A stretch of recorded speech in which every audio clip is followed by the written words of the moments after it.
coming true, and the fact that I'm up here is a dream coming true, because I fangirl so much about this show, there should be a restraining order on me. I don't want to waste any time, so let's just get started. I'm Yvette Nicole Brown, by the way. Thank you for coming. I want to bring out this wonderful cast and the creators. So first we're going to start out with Eddie Kitsis and Adam Horowitz, who created this wonderful universe. Down there. Everybody has to find their names. Up next is someone that gave me my own little personal charm attack this morning. Josh Dallas, who plays.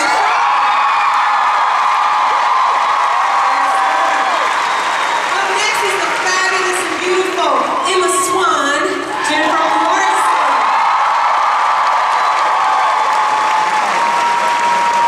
And the lovely man that has Emma in the palm of his hand, Hook Carlyle.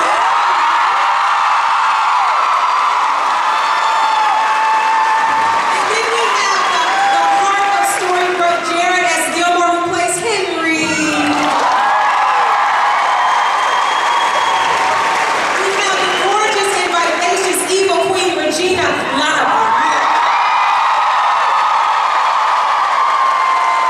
We have the beautiful and winsome Belle, played by Emily Robin. And last but certainly not least, we have Rumple, Mr. Gold.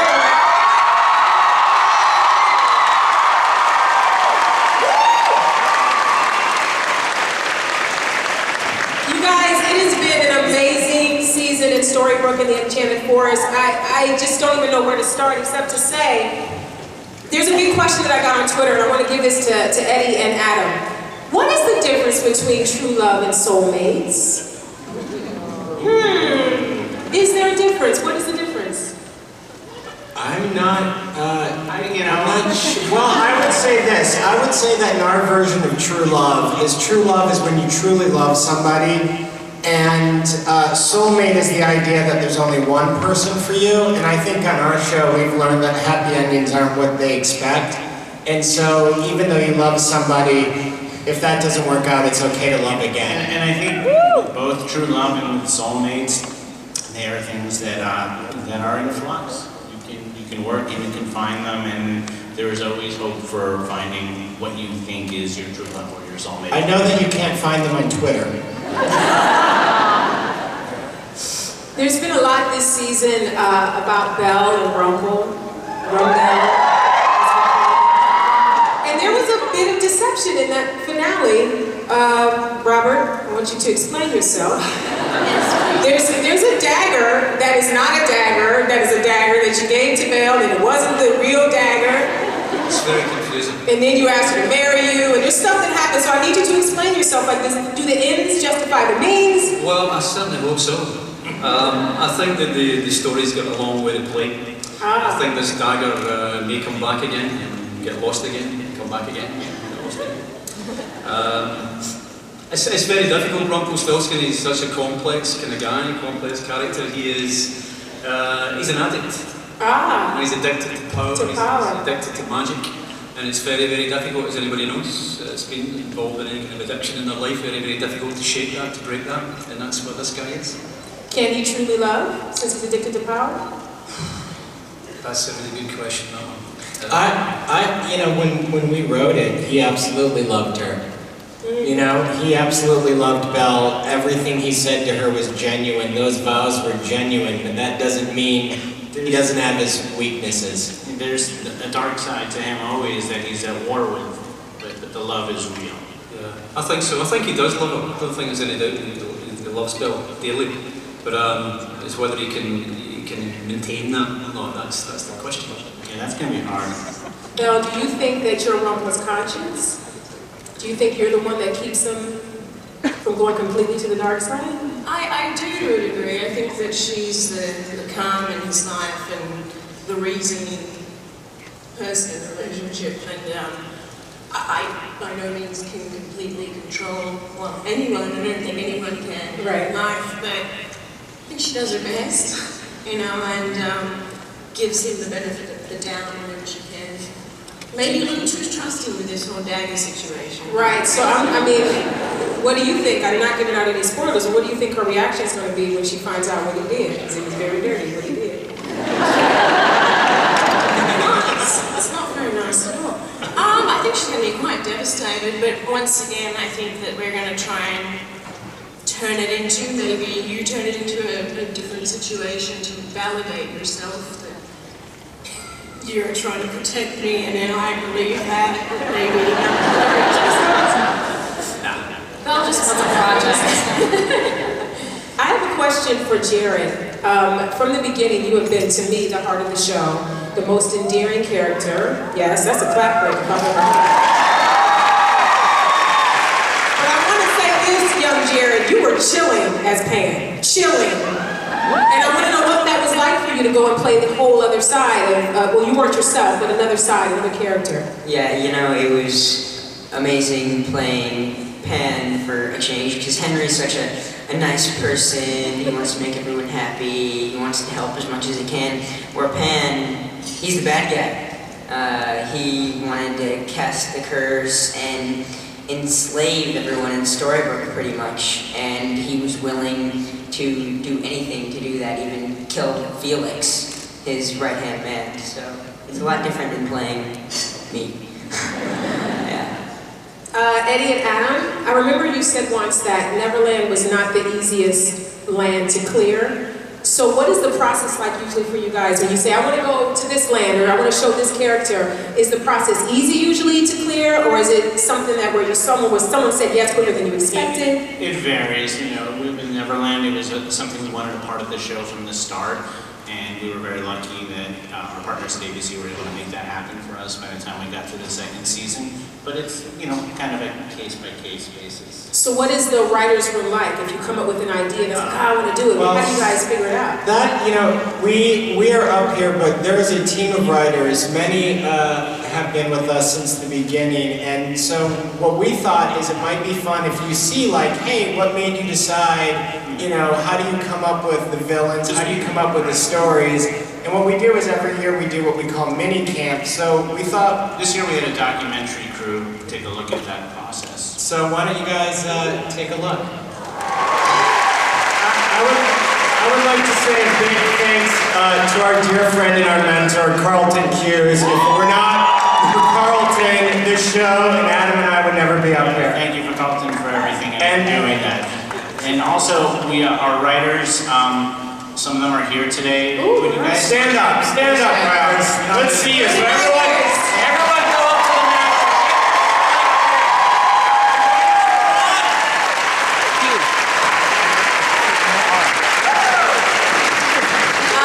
I wanted to say something else to you guys. We're going to do something a little different. We might throw to the audience questions a little earlier. So if you have a burning question, I would say safely. Move to the microphone. If somebody knocks somebody out, your question's not getting in, I'm telling you right now. Okay, I have a question for the lovely Lana. First of all, you are fierce in every way. You know I adore you. And you had an amazing year. You fell in love, you had revenge, you had heartbreaking moments because Henry didn't remember you. So I want to know, what has this year been like for you, and how delicious has it been to play all these different sides of Regina? It's been awesome. So much fun. I love her arc, where she started with this void in her heart, and she was this badass evil queen, to realizing her potential to love someone, this someone, who filled the void. To then meeting her true love. And yes. Yeah, she's just come so far. I'm proud of her growth. Well, I want to say this, how bad is it going to get for Emma now? Because we're married. I don't know if you know, but that's why they've seated us at opposite ends of the table. How you feeling, Jim? You feel all right about what you do? How you feeling? Seated over here. Yeah, what do you think is going to happen with this situation now that you brought back Mary? Yeah, you know, it's one of those things that, this is the genius of Eddie and Adam, it's an impossible situation. I can't apologize for saving a life, and also I'm horrified that I've gotten in the way of Regina's happiness. And then I think we all sort of become concerned that might spiral her back into some of her old ways. And because she has come so far, because we all have all grown together so much, I think Emma's going to be very determined to try to keep her in the good place in her life, you know, and trying to keep something positive between them. So it's been cool. It adds a really nice element of conflict and concern and generosity between them a little bit, in the sense that, like I said, Emma really wants to try to keep her in a good place. I want to segue to something, because you've had a few suitors on the show, Jennifer. It's a few. None of them are It's a few. It's about 5 or 6 really good-looking men that just throwing themselves at you.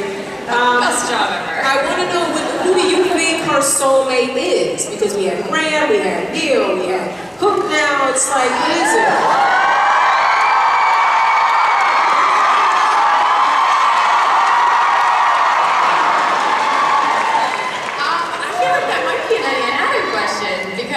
Neither one of us. I think, for Emma, it's interesting. She's on her journey, and it's not really about her relationship. I mean, that's a part of it, but it's about her finding herself. And we've seen over the 3 seasons so far a woman who was lost. Nobody's listening to me. Emma's on her way.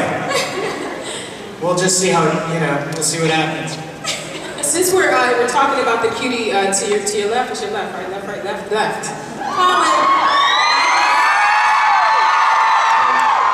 Hi, Colin. So we hear that Hook's going to come out of the hookish garb this year, and he's going to have regular clothes. That's what I heard. And I wondered, before you leave those clothes, how heavy are they? The new clothes or the old clothes? The old clothes. I think the jacket weighs, I think they told me it was 50 pounds. 50 Wow. Yeah. Okay, so you're kind of happy that you're going into new. Yeah, it'd be nice to wear something new. Yeah, I remember, we lost a great character this year. We lost Neal, and I thought all of the goodbyes were touching, but the one that touched me the most when you got to say, I forgot that, I haven't touched on the fact that I was with you when you were a little boy. So how was that for you, for Hook to chase after one Bellefire's love, right? Yeah. And then how was it to kind of have that moment to say goodbye to him?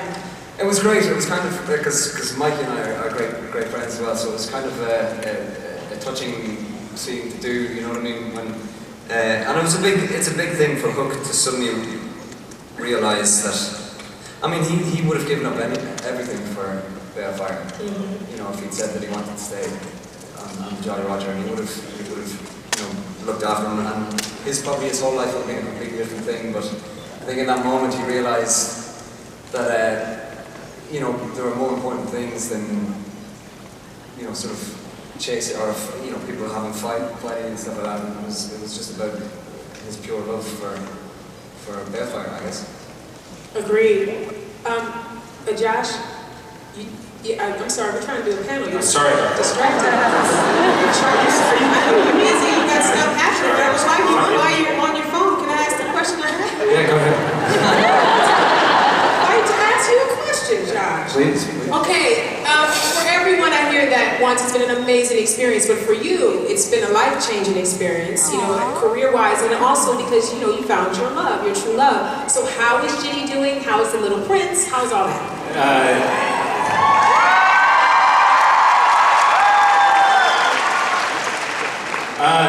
Fatherhood is the greatest thing that's ever happened to me. Jenny is doing great. Oliver is, he is probably my soulmate for sure.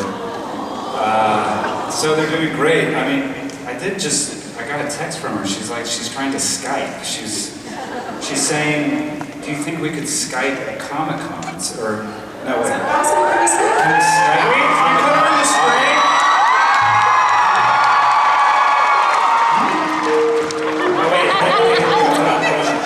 Hello? Hey! Hey! Oh, I think I'm here in San Diego. Vancouver. Thank you, tech guys. I really wish I could be down there with you today, but I was needed here on set. I think you know that I spent my hiatus being pregnant, followed by a surprise ending in which I had a baby. So we are having a lot of fun being back at work full time. Hey, you've been changing all your lines in this. That's fine. Some people said I might find myself in a sort of postpartum emotional state, but I'm great. I'm trying to get this whole scene in one take. I'm ready. Between you and me, I think that postpartum stuff's a myth. If you like this stuff, craft just run out and look cheesy.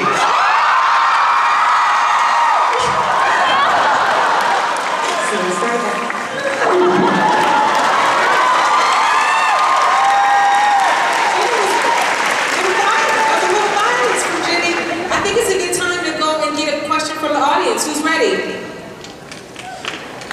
Hi, honey. What's your name? I'm Danny. My question is for Colin. Hook's redemption line is quite interesting. At what point do you think he decided to be a good guy? And could you sign this little book? I think that he, well, he sort of, I think that he always had goodness in him, and he's so self-serving, I think, for so many years. He just, you know, he wanted to get him, and I think he was willing to use whatever means he could to do that. And now he sort of, when he met Emma, Are you saying I'm responsible for your goodness? Possibly.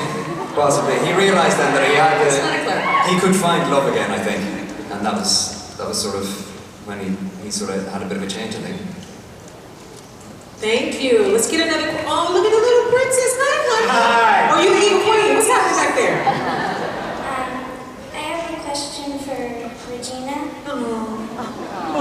So cute. Hi, you look beautiful. Thank you. How does it feel to play the character that changed from evil to good? I think it's quite refreshing. I really do. I like it. I like playing different sides of her, and she's such a colorful, complex woman. And I'm never bored. I'm never, ever bored. And you are stunning. Can you just turn around for a second and let me see that cape? Wow.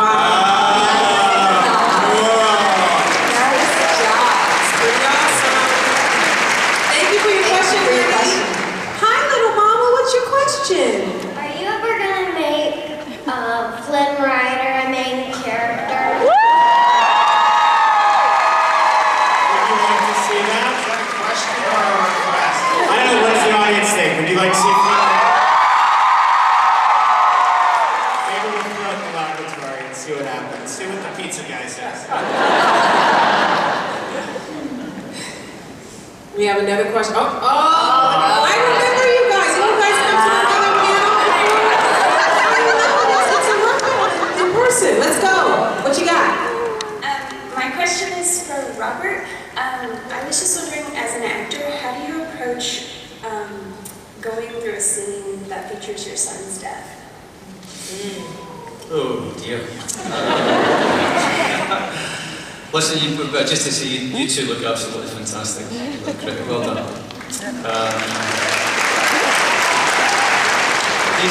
These scenes are always very hard to play, very emotional to play, but they're also the kind of scenes that actors love as well, because you can explore different depths in these moments. So I always enjoy it. Adam and Eddie always write it so well, so it's always a pleasure to perform it. Yeah. I have a follow-up question. What is Mr. Gold's name in Storybrooke? What's his first name? Mr. No. Listen here, Adam and Eddie. It's time to reveal Mr. Gold's first name. Barbara. Barbara? Barbara Gold. Barbara Gold. Everybody wants Barbara Gold. There you go, Barbara Gold. All right, that's canon now. Go ahead, Eddie. Archibald could be cute. Archibald Gold. I love it. Barbara's the middle name. Okay, you. Hello, my name is Chanel, and my question is for Lana. The Evil Queen is my absolute favorite, and she has gone through so much, and since we know what she's been through, this recent breakup with Robin Hood, do you think that's enough to make her revert back to evil? I think she has something up her sleeve. But is anyone surprised about that?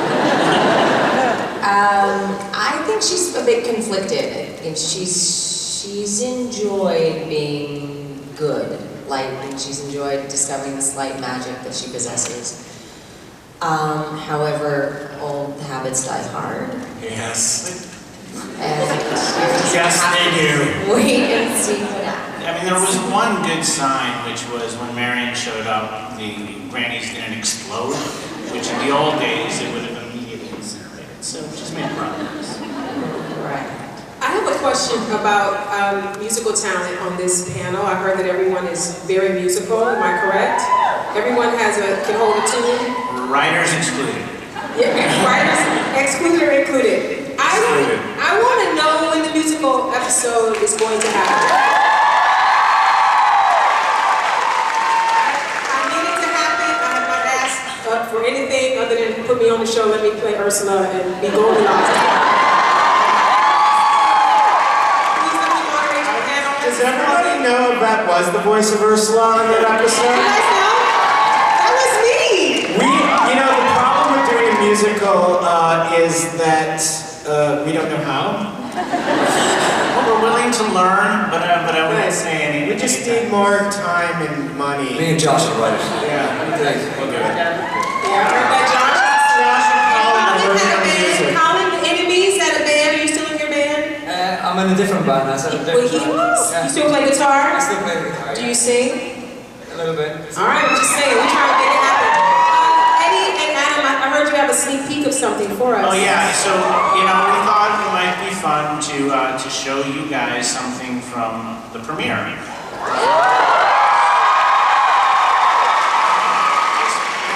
This is a work in progress. We're still shooting, putting it all together, but we wanted to do something special just for Comic-Con. It won't be seen anywhere else. But And it was literally shot a few days ago. And in all seriousness, we're showing you some gag stuff. This is real. This is from the premiere of the season premiere of this fall. So hope you enjoy it. Didn't take long, did it? No, didn't take long at all. Old habits die hard. That answers your question. Very excited to see Giancarlo back. Sorry, I'm just taking pictures. I'm so excited to be here. Picture of all you lovely people. I wanted to ask Jen, I remember you said in an interview once that you only got to play in Storybrooke in New York, and then you got to do your little Back to the Future homage and go back. So how was that putting on the corset and riding the horses and doing all that? Yeah, well, I still haven't gotten to ride a horse. Okay. I'm still waiting for that. No, I had such a great time. I really enjoyed that journey, and I was taken by surprise about how much I felt included in the show in a different way. I didn't realize that I had missed out a little bit. People would always say, are you jealous you don't get to wear the dresses? And I was like, no, I'm good. I'm pretty comfortable in my clothes. But then once I was in that world and in the wench costume, which is a favorite of Colin's, and the red gown and all that, it was really, really fun. And I felt like I got initiated into the world of the Enchanted Forest and Fairy Tale Land, and I felt connected to all the characters in a different way, personally as Jennifer, but Emma also then felt like she was a part of her family in a different way, which was really cool. So I definitely enjoyed that journey. This is a question for everyone. You guys have a great ensemble, everybody's talented, wonderful. Is there someone that you work with that either surprises you or brings out something in you that you're like, whoa, I didn't know I could do that? Or someone that makes you laugh in a way that's unique, one of the other characters? Who's a scene partner that you're like, I can't wait to We all like that? Grumpy. I think we all. Yeah? The mayor of Vancouver, as we call him. Yeah, he has the best one-liners of all time at all times. Ad-libbed or written? No, written. Okay. But it's the way that he delivers them with such verve and vigor that I think we all get a kick out of and enjoy. I think we all bring out something in one another. Yeah. I do. I think we each, it's a unique relationship. Every time I work with Bobby, it's its own thing. And then I work with Emily, and that's its own thing. And Jared and Jen, and it just, it's, years into this. Yeah. We've become friends, we've learned about each other in different ways, and and then our characters have evolved. So I find, at least speaking for myself, that it's unique with every individual. And it's something unique about the show in that the way it's written, if it's a Belle and Rumple scene, it's like it's their show, right? If it's Regina and Henry, it's their show. It's like all these little shows within this whole thing, and you never get tired seeing whoever happens to be on stage, which is great. Let's go to another question out in the audience. Hello, dear. Are you Pan? Yes. Hello, Pan. You're very evil, but hello. Hi, my name's Tia, and I was asking just for everybody, what was your most difficult episode to film? Probably all have different episodes. The boat. The The boat to boat. Neverland. Yeah, that one We was literally just challenging. hosed them down with wind machines. Yeah, the boat was, I think the boat was physically demanding on everybody in different ways, including the crew and the actors. We were No, in some of Burbank. the physically hardest stuff for me was just doing the underwater stuff. You don't realize you've got like a big tank with water being thrown around and lightning flashing, and you're like, hold your breath for 2 minutes and act underwater. And you're like, oh, okay. So I had to have a lot of faith in Mr. Dallas to drag me to the surface without me. Charm attack. Charm attack. I love the multi-generational redemption story we had with Pan and Rumple and Belle.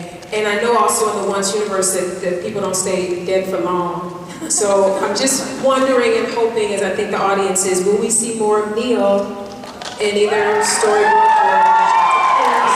I would say that Neal will always live in flashbacks and in our heart. Yeah, I mean, it's the wonderful thing about the way we do this show is characters can come and go, and you know, death may be a terrible thing, but it doesn't mean it's the last time you see someone. Awesome. We have a chance for 2 more questions. Maybe more if you guys are quick. Don't get, nobody was really upset for me. 2 more questions. Let's go. Because we started early. Let's go. Holy crap, I'm up here. You're all right. You have to do this. You can do it. Huge fan. My question is, will Rumpelstiltskin and Henry develop a relationship now that Neal's passed away? Since, you know, we're all focused on the mother's side, and what about the father's side of the family, so. I would say that Henry's going to go into the family business for a little bit. Yeah. There will be a relationship developing early on. Yeah. Well, I was talking about the pawn business. Okay. Because Rumple kills people. I don't want to hear that. Business for a boy.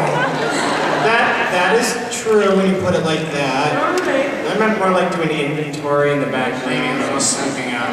No, I think that I think that Mr. Gold, looks upon Henry and says, "This is my son's child," and I think that he has a deeper affection because, as we saw last year, although he may be a difficult man to love with weaknesses, when time came to save his grandson, and he did the right thing and sacrificed his own life. Yeah, we're definitely exploring that relationship as well, and without giving anything away, we just shot a beautiful scene between the two of you, which the other day, which I'm really excited. Absolutely, nice to see. We have time for 1 more question. My friend wanted me to ask Lana if you could spend a day with Regina, what would be on the itinerary? Definitely massages. City budget meetings, probably? What's that? City budget meetings for Storybrooke, like... Mayor duties? Mayor duties? Duties. Oh, duties. D-U-T-I-E-S. Duties. I think she can, she does wear her hair down. I think she can let loose a little bit. Maybe go out, couple shots of tequila, right town, boogie out on the dance floor. I think she can use a night out. Loosen up a little bit. I love your young Regina costume. Nice job. Yeah. Do we have 1 more? We're done? No more? Okay, guys, I wanted to read something that the writers wrote this season that was really beautiful, and I wanted to read this for you guys because it went by so fast you might have missed it, but it's something that Snow said to Henry. She said, "Fairy tales are a reminder that our lives will get better if we just hold on to hope. Your happy ending may not be what you expect, but that is what will make it so special." So think about that, because we all have disappointments in life and things happen, but if you keep hope, it's going to get better. Now, That was lovely. I would say this. You know, the characters up here, it's great that everybody, you know, has their favorites and has everything, but our job at the end of the day is to inspire everybody out there to get your own happy ending. Right. And that's what this show is about. Now, I had two burning questions. One was what was Mr. Gold's name, and then the other one was, how are you gonna come up here and not talk about Elsa and Anna?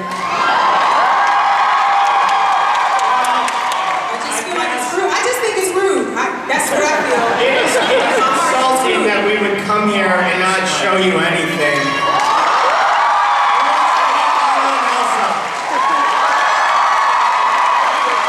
We just might have another little bit from the premiere, and it's the first look anywhere of Anna and Elsa on Once Upon a Time.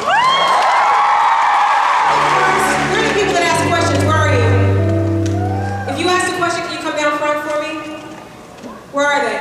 Don't be shy, you got in line. Come on down. If you ask a question, come down here. Where are you? How many of you guys are there? Count off. Roll call. 1, 2, 3, 4, 5, 6, 7, 8, 9. Where's little baby? Where's little mama? Where's little mama? Okay, guess what? The 10 of you are getting passes to go to the autograph session. Let me tell you something, everybody. We started this by saying dreams come true.